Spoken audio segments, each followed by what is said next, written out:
का बहुत बहुत स्वागत करती हूँ भारत 24 पर। मैं हूँ आपके साथ पूर्णिमा मिश्रा और बैटल फॉर द कैपिटल के लिए इस वक्त हम कैपिटल यानी कि दिल्ली में मौजूद हैं। दिल्ली में जहां पर आज आ चुका है स्पष्ट बहुमत और स्पष्ट बहुमत आया है बीजेपी को लेकर, जहां पर बीजेपी अब दिल्ली में सरकार बनाने वाली है और 27 साल का बीजेपी का सूखा इसी के साथ खत्म होता है। जीत और मेहनत चुनाव प्रचार के दौरान की गई, तमाम स्टार कैंपेनर्स यहां पर मौजूद रहे और बीजेपी ने माइक्रो मैनेजमेंट से लेकर हर एक तरीके से दिल्ली में चुनावी जीत को दर्ज करने की कोशिश की। दूसरी तरफ आम आदमी पार्टी जो कि लगातार एक लंबे वक्त तक सरकार में रही, जो अपनी जीत का दावा कर रही थी, लेकिन आज चुनावी नतीजे आने के साथ साथ जहां पर कमल का फूल खिला तो झाड़ू हाफती हुई नजर आई। तीसरी तरफ कांग्रेस, जिसका भले ही 2% से थोड़ा ज्यादा वोट शेयर जरूर ही बड़ा हो, लेकिन कांग्रेस एक बार फिर से अपने शून्य के आंकड़े पर ही स्थापित रह गई है। जाहिर बात है कि आज बीजेपी के लिए एक बड़ी खुशखबरी दिल्ली के चुनावों के लिहाज से निकलकर सामने आई है, लेकिन इसके साथ ही आम आदमी पार्टी के ऐसे बड़े बड़े चेहरे रहे जिन्होंने आज हार का मुंह देखा है। अगर बड़े चेहरों में सिवाय आप एक सिटिंग सीएम आतिशी को छोड़ दें तो चाहे अरविंद केजरीवाल हो या फिर मनीष सिसोदिया हो या सौरभ भारद्वाज हो, ऐसे तमाम बड़े चेहरे हैं जिन्होंने आज हार का स्वाद चखा है। एक तरफ जहां पर इलेक्शन कमीशन के आंकड़े आ चुके हैं, बीजेपी 40 सीटों पर जीत दर्ज कर चुकी है, 8 सीट पर उसने बढ़त बनाई हुई है।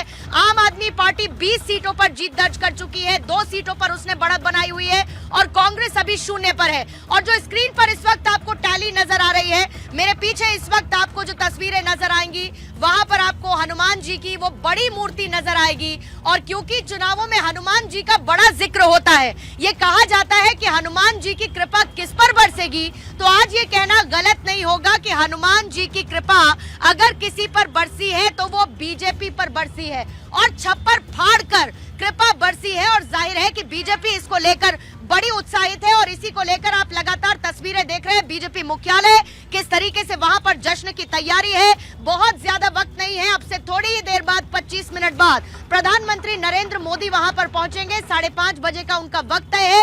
कार्यकर्ताओं को प्रधानमंत्री वहां से धन्यवाद कहने वाले हैं, क्योंकि दिल्ली में एक एक कार्यकर्ता की मेहनत को प्रधानमंत्री सराहना चाहते हैं। प्रधानमंत्री मोदी खुद जो चुनावी रैलियों में आपदा का जिक्र करते हुए नजर आए, ये कहते हुए कि आपदा को दिल्ली से हटाना है और दिल्ली की जनता ने फुल मैंडेट देते हुए बीजेपी को ये मौका दे दिया है। दिल्ली के चुनावों में बहुत सारे मुद्दे रहे, चाहे वो यमुना की सफाई से जुड़ा हुआ मुद्दा हो, पोल्यूशन का मुद्दा हो, गड्ढे वाली सड़क हो या फिर इसके अलावा जनता तक सरकार की योजनाएं ना पहुंचना।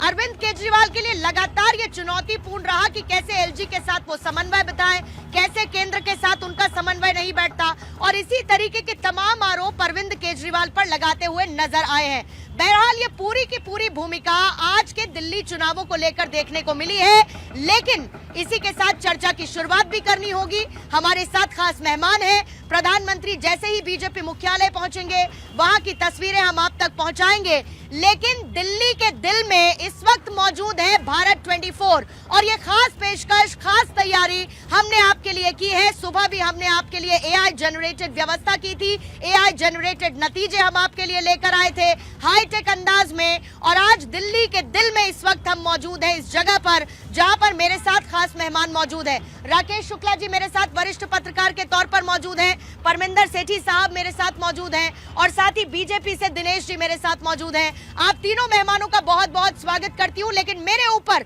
इस वक्त उस टैली पर आप लगातार नजर रखिएगा, क्योंकि ये टैली है दिल्ली का मैंडेट। दिल्ली की जनता के मन में क्या है वो दिल्ली की जनता ने बता दिया है। और जैसा कि मैंने कहा कि हनुमान जी का अगर छप्पर फाड़कर किसी को प्रसाद मिला है, मीठा प्रसाद मिला है, तो वो है बीजेपी, और इसकी खुशी लगातार चेहरे पर प्रधानमंत्री के साथ साथ बीजेपी के तमाम लोगों के चेहरे पर नजर आ रही है। और प्रधानमंत्री ने कह दिया है कि आज हुई जीत विकास की जीत है। दिनेश जी आप ही के साथ शुरुआत करती हूं, क्योंकि भूमिका तो मैंने लंबी बांधी और साथ ही ये बताते हुए कि आखिर बीजेपी की जीत के मायने बहुत खास हैं, लेकिन कैसा महसूस होता है कि 27 साल बाद बीजेपी ने जी तोड़ मेहनत की।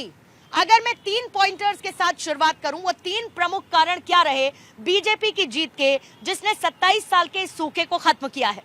पूर्णिमा जी, सबसे पहले तो मैं भारत 24 चैनल के माध्यम से दिल्ली की जनता का और दिल्ली की जनता के साथ साथ पूरे देश की जनता को बधाई देना चाहता हूं और धन्यवाद देना चाहता हूं। बधाई इस बात के लिए कि आज भारतीय जनता पार्टी की सरकार को बहुमत यहां मिलता हुआ दिख रहा है, जैसा आप दिखा रहे हैं, और दूसरा पूरे देश की जनता को इसलिए क्योंकि दिल्ली में सिर्फ दिल्ली की ही जनता नहीं रहती है, पूरे देश की जनता यहाँ रहती है। दिल्ली जो है देश की राजधानी है, तो इसलिए मैं उनको बधाई देना चाहता हूँ। और इसलिए भी बधाई देना चाहता हूं कि माननीय प्रधानमंत्री श्री नरेंद्र मोदी जी ने जो आपदा मुक्त दिल्ली करने की बात की, उनके उस सुर में सुर मिलाने का काम दिल्ली के वोटर्स ने किया और आज प्रचंड बहुमत के साथ भारतीय जनता पार्टी 48 को आंकड़े को छूने जा रही है।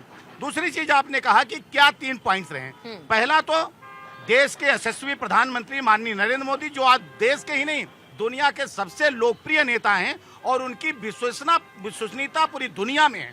जैसे अन्य राज्यों में एक एक करके हर राज्य में भारतीय जनता पार्टी और प्रधानमंत्री जी की विश्वसनीयता कायम हो रही थी, वैसे ही आज दिल्ली की जनता ने प्रधानमंत्री पर भरोसा किया, नंबर 1। दूसरा, भारतीय जनता पार्टी की कुशल रणनीति, और तीसरा, जो अन्य राज्यों में जहां भारतीय जनता पार्टी की सरकार है, उस सरकार को के कामकाज और दिल्ली की नाकामी को दिल्ली की जनता ने देखा और देखने के बाद फिर वो भारतीय जनता पार्टी का चुनाव किया और प्रधानमंत्री की बातों पर विश्वास किया। ये 3 प्रमुख पॉइंट। राकेश शुक्ला जी, आपको क्या लगता है, क्योंकि आम आदमी पार्टी बहुत आश्वस्त थी, ऐसा क्या हो गया कि आम आदमी पार्टी का किला पूरी तरीके से ढह गया? आम आदमी पार्टी जो ये मान के चल रही थी कि दिल्ली की जनता उन पर आंख मूंद कर भरोसा करती है, ऐसा क्या हुआ कि दिल्ली की पूरी सत्ता पलट गई? दरअसल आम आदमी पार्टी के विश्वास का कारण था उसका प्रलोभन, और उसे ये लग रहा था कि प्रलोभन जो उसने दिया हुआ है, और उस प्रलोभन के चलते ही दिल्ली की जनता उसके पीछे पीछे खड़ी रही। लेकिन दिल्ली की जनता ने उस प्रलोभन को ठुकरा दिया और ठुकरा के एक ऐसा तूफान लाया जो 2015 में आया था। 2015 में इसी तरह का आप देखें तूफान आया था, जिसमें भारतीय जनता पार्टी और कांग्रेस दोनों बिल्कुल कहना चाहिए जमींदोज हो गए थे। वही तूफान इसी दिल्ली की जनता ने एक बार फिर से लाया 2025 में, और उसके चलते 62 सीट वाली आम आदमी पार्टी 22 पे आके खड़ी हो गई है। जो बार बार विषय आता है कि आखिर क्यों ऐसा हुआ, तो हमें लगता है कि एक विश्वास जो है, छल प्रपंच और विश्वास, छल प्रपंच को दिल्ली की जनता ने नकार दिया, क्योंकि लगातार जो केजरीवाल जी हैं 13 का रूप बदलते बदलते 25 तक में उन्होंने अनेक रूप धारण किए। दिल्ली की जनता के साथ वो लगातार छल और प्रपंच का सहारा लेते हुए उसे साधे रहे।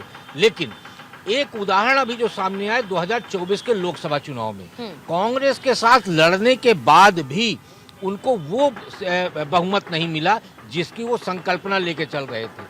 और 2025 में दिल्ली का वो 15% जिसको हम बार बार स्विंग वोटिंग की बात करते हैं, वो स्विंग वोटिंग जो 14 में ईमानदार चेहरे में लोकसभा में मोदी जी को दिया, विधानसभा में अरविंद केजरीवाल जी को दिया, फिर 15 में, और उसके बाद 20 में भी आपके 19 के लोकसभा चुनाव में नरेंद्र मोदी के ईमानदार चेहरे पे, और 20 में अरविंद जी के चेहरे पे दिया। वही 25 में कहीं ना कहीं ईमानदारी पे खरोंच आने के कारण भारतीय जनता पार्टी के साथ जाने वाला वोट लोकसभा में तो गया, लेकिन विधानसभा में अरविंद केजरीवाल जी के साथ जाने वाला वोट, ईमानदार आदमी वाली जो इमेज थी उसको भी एक बड़ा डेंट पहुंचा है। सेठी साहब, आपसे एक प्रतिक्रिया लेते हुए ब्रेक के लिए जाऊंगी।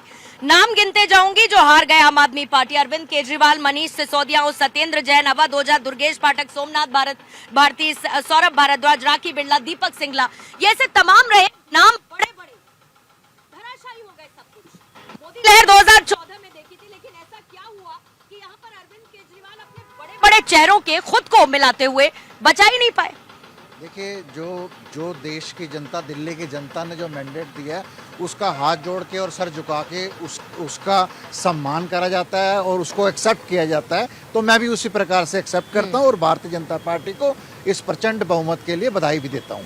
दूसरी बात रही कि भारतीय जनता पार्टी का पूरा तंत्र इस बात के ऊपर लगा हुआ था और किसी भी तरीके से किसी भी पोजीशन में उन्होंने दिल्ली जीतनी थी। और इससे पहले जब संवैधानिक संस्थाओं का मिसयूज करके अरविंद केजरीवाल को, संजय सिंह को, इस बार सतेंद्र जैन इस बार को, कौन सी संस्था का मिसयूज हुआ? मैं सेठी वही साहब। कह रहा हूँ ना, इन लोगों को उठा के जेल के अंदर डाल दिया गया, सीबीआई, ईडी, उस डेंट को मुझे लगता है कि तो कोर्ट बरी कर देती। उस डेंट की वजह से जो है ये इतना बड़ा नुकसान देखने को मिला और इसमें भारतीय जनता पार्टी को कामयाबी मिली और जिससे आम आदमी पार्टी डिफेम हुई, डैमेज हुई और जो बड़े बड़े नेता थे उनकी इमेज जो है डेंट हुई, उसके नतीजे ये हुए कि उनको हार का सामना देखने को मिला। यानी कि आप कह रहे हैं कि एक फैक्टर से दूसरा, दूसरे से तीसरा, तीसरे से चौथा, चौथे से पांचवा और बीजेपी की रणनीति ये रही कि कैसे अरविंद केजरीवाल को नुकसान पहुंचाया जाए, उनकी इमेज को नुकसान पहुंचाया जाए, ताकि साम दाम दंड अपनाते हुए बीजेपी यहाँ पर सरकार बना ले। ये ऐसा सेठी साहब का कहना है। ठीक है, दिनेश जी से भी मैं इसको लेकर प्रतिक्रिया लूंगी।